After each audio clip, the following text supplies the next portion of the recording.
Salutations everyone and welcome to What Mattered, the show where I tell you what mattered in the news this week. The first Terminator Genesis trailer is out, and for the sake of my childhood I was hoping for once that Arnold won't be back.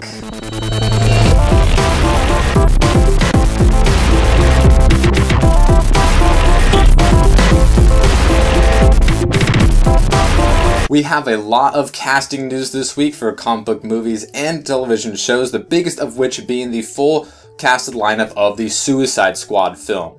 We have Margot Robbie as Harley Quinn, which we already knew. We also have Ty Courtney as the Boomerang. We have Cara Delevingne as the Enchantress. We have Tom Hardy, long rumored to be a part of this project, to be the leader Rick Flag. We also have Jared Leto as the Joker, long rumored to be a possibility. Turns out it happened. And oddly enough, Will Smith as Deadshot.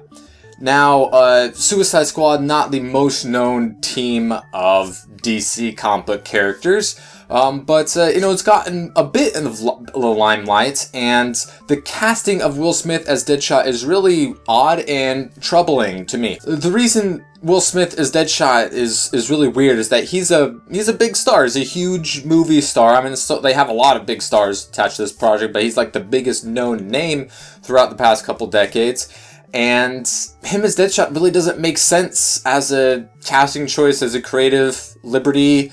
And it's weird that he would actually want to be part of this film, which I assume he had to sign on for a multi-picture deal, as with a lot of these comic book movies are, set up to be in the near future. And, with DC trying to catch up with Marvel, it needs, as many big names as it can, or at least that's what the studio thinks. I think, they don't need big names. They just need good casting. I think Jai Courtney looks like a really good Boomerang.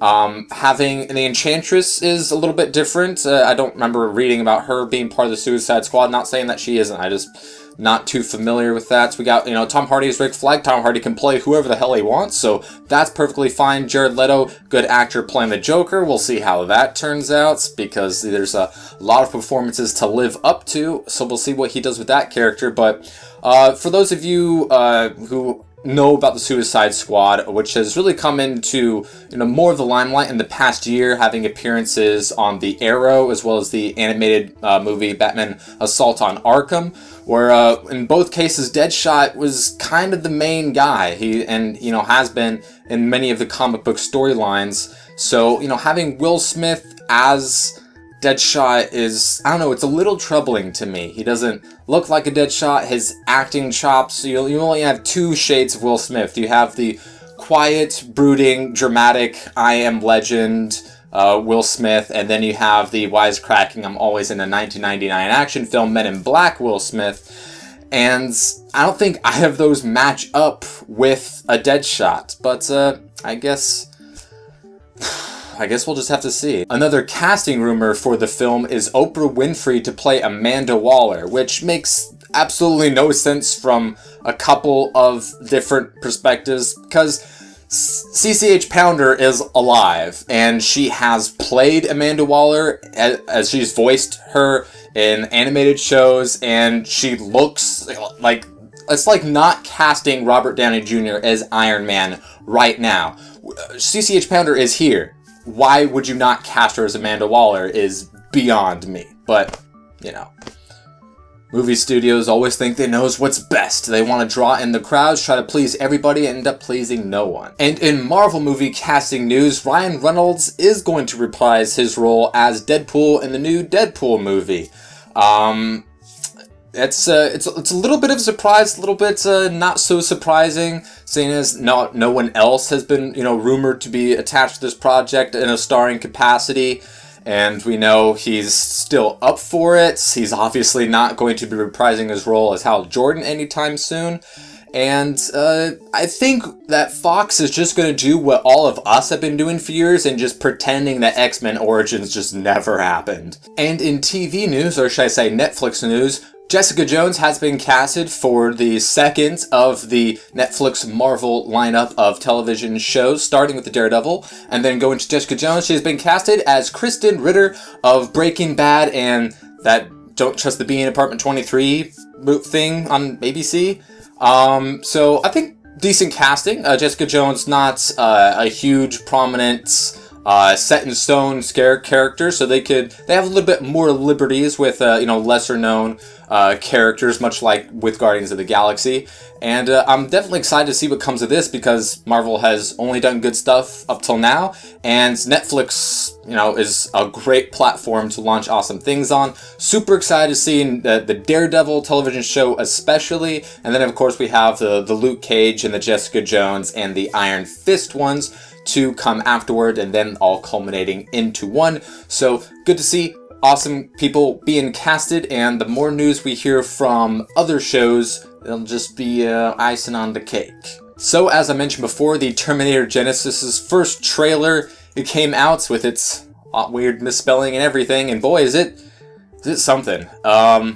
It's weird because it's the same Terminator formula, because people don't like, doing new stuff, and when it comes to going back to the old stuff, they don't want to change the formula. So what are they doing? They're sending a Terminator and back in time, and they're doing this and they're doing that. But here's the twist. It's a different timeline, because Sarah Connor was already saved in Terminator 2, so now Kyle's coming back and everything's different, and Arnold Schwarzenegger's there, and the T-1000 liquid cop is still there, but now he's Asian or something, and now Sarah Connor's like a badass, but she was raised by a Terminator, but Arnold's there, and it just looks really weird and really dumb, to be honest. Arnold's in it, so it has that going for it. But that's really it. I've mentioned before my displeasure of hearing about how this film was going to pan out, and the trailer does not make me feel any bit better. So hope that this is the last Terminator movie that they ever make, because last two not so good, and it looks like this one is going to be the worst out of the new ones. Contrary to popular belief, lightning does strike twice in the same place, but apparently good Terminator movies in one millennium does not strike twice. There have been leaks of the new Assassin's Creed game, Assassin's Creed Victory. I assume that's just a working title at the moment, but that might be the final title, who knows, taking place in 19th century Jericho, London. So looks like he's trading in Napoleon for Jack the Ripper. The screenshots have been leaked. This wasn't planned, but I mean, they look really pretty. It's obviously very, very early. Well, not very, very early, because, they work on Assassin's Creed games for, a number of years, but early in development. It still looks really good from what we've seen. I think this is a setting that had to eventually happen. There's only so many popular historical settings that they can put the Assassin's Creed universe in without technology getting too advanced to where the point that having a hidden blade isn't the most useful weapon.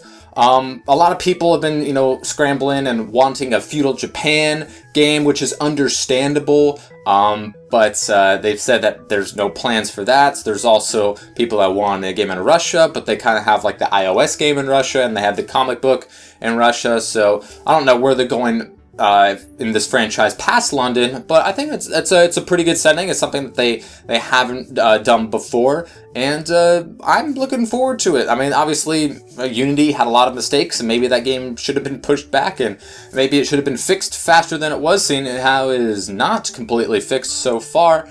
But yeah.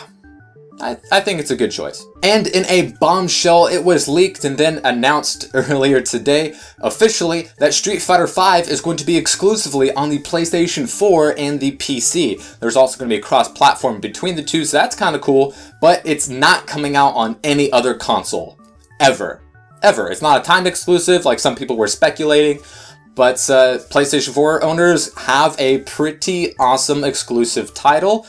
Xbox has got, the next Tomb Raider exclusive, so, things are finally starting to shape up, and as the consoles finally start to derive further and further from each other when it comes to exclusive content and exclusive titles. There was also a reveal of the new Uncharted game, which comes out in 2015. It might be the first must-own game for the PlayStation 4, because let's be honest, it doesn't really have one yet. Xbox might have one or two, But, you know, right now there's really no reason to own both consoles, but with all these exclusives coming out, they're going to finally start to differentiate from each other, and people are going to have to make a choice. And also, as far as Street Fighter V goes, I was actually surprised that we were getting Street Fighter V, you know, this early. Street Fighter IV, the first one, only came out 6 years ago, and the gap between Street Fighter IV and Street Fighter III was 11 years, so we're kind of like cutting that in half.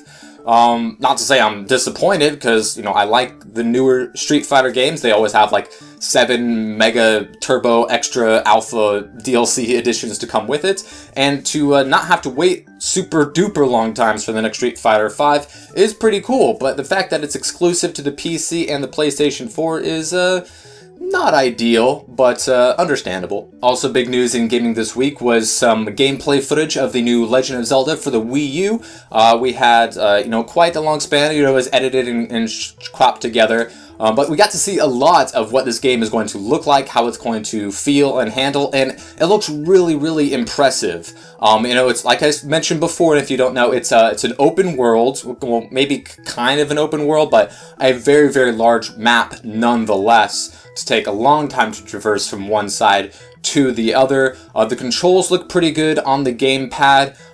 So they added some stuff that is, you know, frustrating that isn't present in some games, like when you're riding a horse, it has its own AI and won't bump into stuff because horses don't do that in real life. So, you know, little stuff like that is very, very cool and appreciated. It looks beautiful. The controls, you know, it's a Zelda game and it's on the Wii U, so there's going to be some innovations, and who knows how many of those are going to work out, feel really good and natural, and work good within the game. But overall, I'm actually excited, which is not something I could really say very often about Zelda games. I honestly haven't played a lot of Zelda games, but some of them try to mask difficulty with, you know, patience, and it just really wasn't my kind of a game. But I think this one is something that I might need to pick up as soon as it comes out, because, you know, it looks really good. And within that interview, they also announced that Star Fox for the Wii U is going to be coming out before the new Legend of Zelda game, which is interesting because they showed us some gameplay footage of the Legend of Zelda game, and we really haven't seen anything outside of E3 on the new Star Fox game, but it's coming out beforehand. They say that the Majora's Mask will be out even before that.